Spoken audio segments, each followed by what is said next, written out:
Hello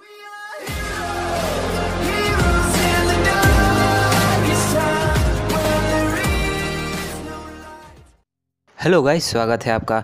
तो guys, जैसा कि आपने मेरे चैनल में टीज़र वाली वीडियो देखी होगी जहां मैंने आपको एक सुपर कोलैब की ओर इशारा किया था।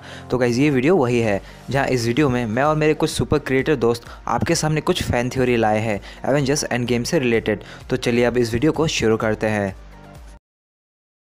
तो दोस्तों, हम जिस थ्योरी के बारे में बात करने जा रहे हैं वो ये है कि जहां इन्फिनिटी वॉर में ओवर क्राउडिंग की वजह से और टाइम लिमिट्स की वजह से बैटल ऑफ जेंडार नहीं दिखाया गया। So guys, battle of gender वहीं था जहां हमें थैनोस दिखा बिना किसी इन्फिनिटी स्टोन्स का यूज करे पावर स्टोन को लेते हुए। इसके बाद ये कि आखिर ये सारे इन्फिनिटी स्टोन्स जो हैं वो आखिर लास्ट में कहाँ जाएंगे, इन्हें कहाँ रखा जाएगा, तो उसी के बारे में मैं आपको बताऊंगा। तो ये सब शुरू हुआ एवेंजर्स एंड गेम के स्पेशल लुक में, जहां हमको इस टीजर में एक क्लिप में दिखी थैनोस की शिप सेंचुरी 2 जो कि एक प्लेनेट के बगल में थी, जिसको जब थोड़ा अगर ध्यान से देखा जाए तो असलियत में जेंडार ही है, जहां पूरी नोवा फोर्स है और तो और ऑर्ब के साथ पावर स्टोन की सुरक्षा कर रही है। और वहीं अगर हम ध्यान से देखें तो यहाँ 2 क्यू शिप्स हैं जिसमें थैनोस और ब्लैक ऑर्डर जाते हैं, वो यहाँ वापस आके शिप से जुड़ रही हैं। सो शायद ये हो सकता है जब ये पावर स्टोन पा गए थे और वहां से लौट रहे हैं तो ये सीन जो इन्फिनिटी वॉर में कवर अप नहीं हुआ वो हमें यहाँ होता हुआ दिखाई दे। तो मोस्ट प्रोबेबली ये सीन हो सकता है एक टाइम ट्रैवल की वजह से, जो कि हमको फिर से दिखेगा जब एवेंजर्स पावर स्टोन लेने वापस टाइम पे जाएंगे जैसे कि वो बाकी स्टोन्स के साथ कर रहे हैं, या फिर एक सिर्फ नॉर्मल सा फ्लैशबैक होगा कि वहां कुछ ऐसा स्पेशल हुआ होगा बैटल ऑफ जेंडार में जो कि हमको इन्फिनिटी वॉर में नहीं दिखाया गया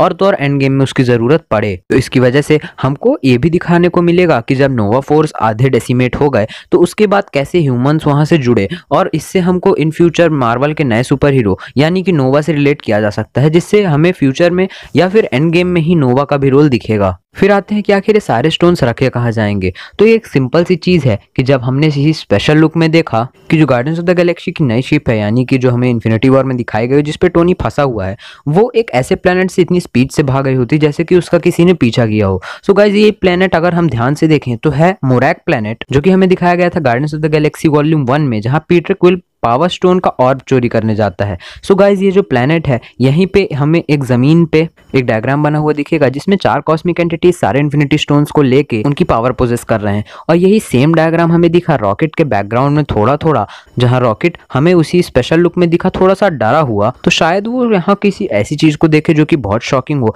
बट यहाँ सोचने वाली ये चीज है कि ये जो प्लेनेट है वो 300 साल तक पानी में रहता है, एक स्पेशल ओकेजन पे ही बाहर आता है। तो ये देखना बहुत इंटरेस्टिंग होगा कि आखिर कैसे ये लोग यहाँ पहुंचते हैं या फिर यहाँ का आखिर रोल क्या है। तो यही थी मेरी एक छोटी सी थ्योरी। मैं हूं जोनासिन, आप देख रहे हैं super collaboration. Dream, believe, achieve, because you are the hero. Hi दोस्तों, मेरे चैनल का नाम है सुपर गॉड इंडिया और मेरी थ्योरी है सेक्रीफाइस थ्योरी, जो बहुत ही औसम रहने वाली है। गाइस, ये थ्योरी से पहले आपको एक चीज़ बता दूं, अभी अभी जो एक रूमर आया है उसको मद्देनजर रख के मैं थ्योरी बताने वाला हूँ। ये रूमर है कि ओरिजिनल 6 एवेंजर्स में से खाली सिर्फ 2 एवेंजर्स सर्वाइव करेंगे, बाकी के 4 नहीं कर पाएंगे। तो इसी में थ्योरी को क्रोनोलॉजिकली आपको एक्सप्लेन करूँगा। तो सबसे पहले मैं बात करने जा रहा हूँ कैप्टन अमेरिका यानी स्टीव रॉजर्स के बारे में। कैप्टन अमेरिका के बारे में मैं ये कहूँगा, जब एवेंजर्स 2012 में आएंगे स्पेस स्टोन लेने और माइंड स्टोन भी लेने, तभी एवेंजर्स हमारे स्पेस स्टोन और माइंड स्टोन लेने में कामयाब हो जाएंगे। पर थैनोस को इसकी भनक लग जाएगी और थैनोस आएगा सीधा 2012 की जंग में, और वो जो 2012 में जो एवेंजर्स वॉर चल रही थी वो उसे ख़त्म कर देगा, यानी वो जो पुराने एवेंजर्स थे उनको लगभग इंजर्ड कर देगा, घायल कर देगा। और जब हमारे प्रेजेंट वाले एवेंजर्स फ्यूचर में जा रहे होंगे या प्रेजेंट के लिए जा रहे होंगे, तभी कैप्टन अमेरिका कहता है कि वो रुकेंगे और वो फाइट करेंगे थैनोस से, वरना थैनोस उन्हें पकड़ लेगा और फिर वो कभी जीत नहीं पाएंगे। तो फिर कैप्टन अमेरिका फाइट करते हैं और कैप्टन अमेरिका म्योलनिर भी उठाते हैं और थैनोस को मारने की कोशिश करते हैं, पर थैनोस उन्हें भी मार देता है। इसके बाद मैं बात करने वाला हूँ आयरन मैन के बारे में। आयरन मैन फाइट के लास्ट में ही मर जाएगा, वो भी एक बहुत बड़ा सेक्रीफाइस देके। और फिर इसके बाद मैं बात करूँगा प्रोफेसर हल्क के बारे में। प्रोफेसर हल्क के बारे में मैं इतना बोलूँगा कि प्रोफेसर हल्क अपने आप के हाथ में एक इन्फिनिटी गॉन्टलेट पहनेंगे, पर उसमें कुछ डिफ़ॉल्ट होने के वजह से वो चुटकी बजाएंगे पर उनका एक हाथ कट के गिर जाएगा। उनके लड़ने के बावजूद भी वो भी उधर के उधर ही ख़त्म हो जाएंगे। और लास्ट में मैं बात करूँगा मैं रॉनिन के बारे में, क्योंकि अब लास्ट में रॉनिन भी एक अपना सेक्रीफाइस देगा एवेंजर्स की हेल्प करने में, क्योंकि ज़्यादातर थैनोस के साथ फाइट करने में या कोई और रीज़न से वो भी अपना एक सेक्रीफाइस दे सकता है। तो गाइस इस वीडियो में आप जितनी भी थ्योरीज देख चुके हैं या आगे देखने वाले हैं, उनमें सबसे ज़्यादा ओपोजिंग थ्योरी ये वाली होने वाली है, क्योंकि इसमें हम बात करने वाले हैं कि क्यों थैनोस एंड गेम में अवेंजर्स का साथ दे सकता है। तो गाइस जहाँ तक हम सभी जानते हैं, एमसीयू के अंदर अभी तक थैनोस का विलेनस पर्पस नहीं दिखाया गया है, बल्कि वो सिर्फ दूसरों की भलाई के लिए ही हाफ पॉपुलेशन को मिटाने की राह पर निकला था, जिसके लिए उसने अपनी बेटी तक को सेक्रीफाइस कर दिया। तो हो सकता है कि एंड गेम में अपनी बेटी को खो देने की बात और बिना किसी पॉइंट के आधे यूनिवर्स को मिटा देने का फैसला लेने की वजह से थैनोस को काफ़ी रिग्रेट्स फील होने लगे और पास्ट में जाकर वो इन्फिनिटी वॉर के टाइमलाइन वाले थैनोस को रोकने का फैसला करे। अब इस चीज़ का रेफरेंस मैं आपको दे सकता हूँ अवेंजर्स एंड गेम के स्पेशल लुक वाले ट्रेलर से, जहाँ हमें थैनोस इन्फिनिटी स्वॉर्ड के साथ बैठा हुआ दिखाई दिया और टोनी, कैप्टन अमेरिका और थोर उसकी तरफ बिना किसी एग्रेसिव एफर्ट के बढ़ते हुए दिखाई दे रहे हैं। तो हो सकता है कि इस पॉइंट पर एंड गेम की टाइमलाइन वाले थैनोस ने इन्फिनिटी वॉर वाली टाइमलाइन के थैनोस को मार दिया हो, और पॉसिबली हो सकता है कि ये जगह जेंडार हो, जहां अभी तक इन्फिनिटी वॉर वाले थैनोस के पास पावर स्टोन तक नहीं था। इसलिए एंड गेम के थैनोस को इन्फिनिटी वॉर वाले थैनोस को हराने में ज़्यादा मुश्किल भी नहीं आई होगी। और एंड गेम की टाइमलाइन वाला थैनोस हमें यहाँ पर इस तरह से बैठा हुआ इसलिए दिखाई दे रहा है क्योंकि इन्फिनिटी वॉर की टाइमलाइन वाले थैनोस के डेथ की वजह से अब उसका भी एग्जिस्टेंस खत्म हो जाएगा, और उसने जिस पर्पज़ के लिए इन्फिनिटी वॉर की टाइमलाइन वाले थैनोस को मारा था, यानी कि गमोरा के लिए, वो आखिरी बार उससे मिल तक नहीं पाएगा। भले ही मूवी में ऐसा एग्जैक्ट होने के चांसेस बहुत कम है, बट अगर ऐसा कुछ हुआ तो ये थैनोस के कैरेक्टर के लिए काफ़ी सेटिस्फाइंग एंड होगा। और वैसे भी कॉमिक्स में भी हमें एक पॉइंट पर old Thanos versus young Thanos battle देखने को मिल चुकी है, तो एमसीयू में भी ऐसा होना काफ़ी हद तक पॉसिबल है।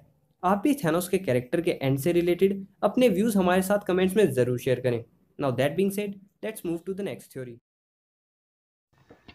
सो हेलो दोस्तों, मेरी थ्योरी थैनोस और उसके न्यू वेपन इन्फिनिटी सोर्ड से रिलेटेड है, जिसके बारे में हम करीब पिछले 1 साल से सुनते आ रहे हैं, और अब तो ऑफिशियली इन्फिनिटी सोर्ड का दिखना कंफर्म भी हो चुका है। जैसा कि एवेंजर्स इन्फिनिटी वॉर मूवी के एंडिंग में हमने देखा था कि थैनोस ने जब सारे इन्फिनिटी स्टोन्स एक साथ यूज़ किए तो इन्फिनिटी स्टोन्स की पावर से उसके गॉन्टलेट की काफ़ी बुरी हालत हो गई थी, और शायद अब वो सिर्फ एक कोई स्टोन ही एक समय पर यूज़ कर पाता हो या गॉन्टलेट यूज़ ही ना कर पाता हो। और जब उसे इस बात का पता चलेगा कि अवेंजर्स वापस उसके पीछे हैं, तो इन्फिनिटी गॉन्टलेट को वो इन्फिनिटी सोर्ड से रिप्लेस करेगा और अवेंजर्स से इन्फिनिटी सोर्ड की मदद से फाइट करेगा। और अगर हम इन्फिनिटी सोर्ड के सोर्स मटेरियल यानी कि मार्वल की animated series super hero squad पर नज़र डालें, तो उसमें ये सोर्ड बिल्कुल भी एमसीयू की इन्फिनिटी सोर्ड जैसी नहीं दिखती थी। और उस एनिमेटेड सीरीज में हमें बताया गया था कि इन्फिनिटी सोर्ड यूनिवर्स के आखिरी छोर पर है, जिसको पाने के लिए डॉक्टर डूम, थैनोस और सुपर हीरो स्क्वाड एटसेट्रा लगे रहते हैं इस एनिमेटेड सीरीज में। और इसमें हमें एक और ख़ास बात ये बताई गई थी कि इन्फिनिटी सोर्ड को अगर ऐसे ही यूज़ किया जाए तो वो बहुत ही कम पावरफुल होती है, लेकिन अगर इन्फिनिटी सोर्ड को इन्फिनिटी स्टोन से सजे इन्फिनिटी गॉन्टलेट के साथ यूज़ किया जाए तो उससे इन्फिनिटी सोर्ड की फुल पावर्स को भी अनलीश किया जा सकता है, जिससे कि गैलेक्टस तक को हराया जा सकता है।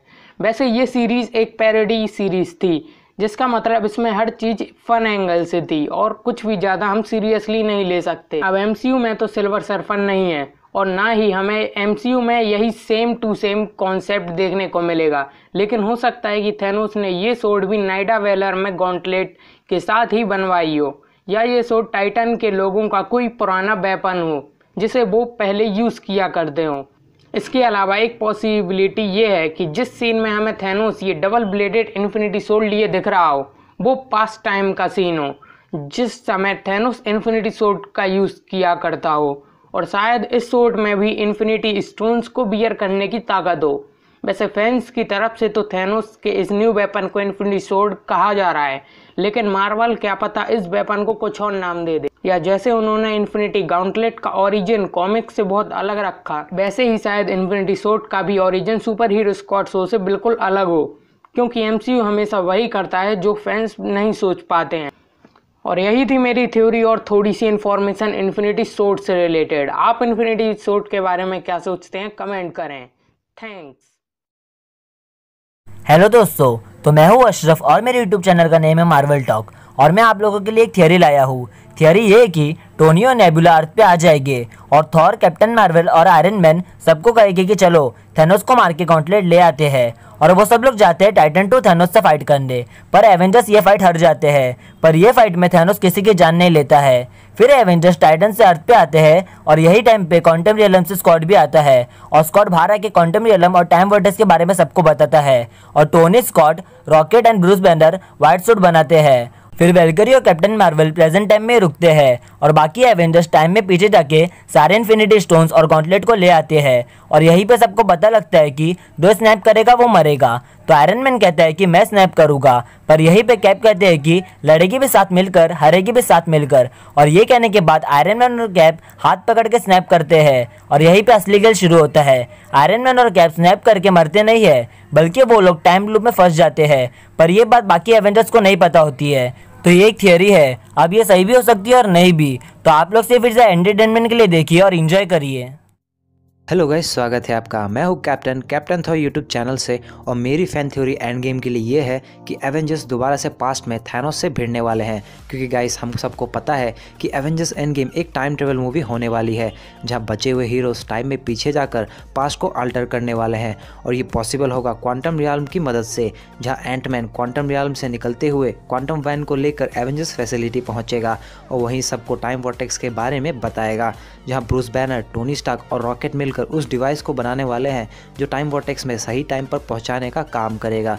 और ये हाथों में लगा हुआ डिवाइस कुछ और नहीं है लीक फोटोज में, बल्कि यही टाइम वॉर्टेक्स का डिवाइस है। फिर सारे हीरोज जाएंगे न्यूयॉर्क के बैटल में, लेकिन यहाँ कुछ काफ़ी अलग होगा, जहाँ इन्फिनिटी गॉन्टलेट को होल्ड करने वाले थैनोस को ये पता लग जाएगा कि एवेंजर्स टाइम में पीछे गए हैं, और थैनोस पास्ट के इवेंट्स में जाकर एवेंजर्स को रोकेगा, जहाँ हमें अब तक की सबसे खतरनाक और ऑसम बैटल दिखने वाली है। और यहीं पर थैनोस मारा जाएगा एक धुआंधार बैटल में, और एवेंजर्स मूवी की स्टोरी वही ख़त्म होगी जहाँ से वो शुरू हुई थी, यानी कि न्यूयॉर्क पर। सो गाइस, ये थी कुछ फ़ैन थ्योरीज। सो गाइस, अगर आपको ये वीडियो अच्छी लगी हो तो वीडियो को लाइक और शेयर ज़रूर करें, साथ ही कमेंट करके बताएं आपको कौन सी फ़ैन थ्योरी सबसे अच्छी लगी। और गाइस, सारे चैनल्स के लिंक मैंने डिस्क्रिप्शन में दे दी है, तो प्लीज़ उनको सब्सक्राइब ज़रूर करना। और गाइस, ऐसे ही ऑसम और इंटरेस्टिंग वीडियोज़ देखने के लिए मेरे चैनल कैप्टन थॉर को भी सब्सक्राइब करके बेल आइकन को ज़रूर प्रेस करें। सो गाइस, मिलते हैं बहुत जल्द अगली वीडियो में। This is your captain signing off. Take care, bye bye.